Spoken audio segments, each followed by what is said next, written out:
Merci beaucoup. Christian Dan Preda. Les attentats terroristes qui ont sauvagement frappé la France n'ont pas seulement touché les Français, mais tous les Européens. La seule action possible pour lutter efficacement contre le terrorisme doit être donc une solution européenne. La clause de défense mutuelle est une première étape de cette réponse européenne. Il s'agit d'une disposition cruciale dans notre système de solidarité.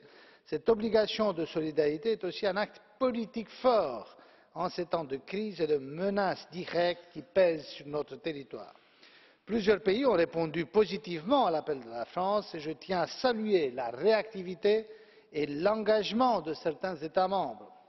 L'investissement effectif des pays européens est bien entendu très diversifié et il faut que les promesses soient suivies d'actes concrets, mais même si les contributions individuelles peuvent paraître limitées, additionnées les unes aux autres, elles sont loin d'être négligeables. L'activation de la clause de défense mutuelle offre une excellente fenêtre d'opportunité pour renforcer la politique de défense et de sécurité. Nous devons nous saisir de cette opportunité pour définir une stratégie claire en matière de défense. Mutualiser nos forces et nos moyens n'est plus une option, c'est une nécessité absolue. Nous ne pouvons plus nous permettre d'agir chacun de son côté selon ses convictions et ses priorités. Les priorités sont dorénavant communes la lutte contre Daech, mettre un terme à la guerre en Syrie, stabiliser la Libye.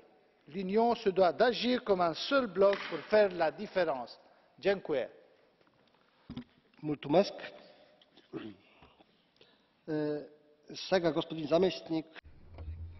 Merci. Je passe la parole à M. Kovachev.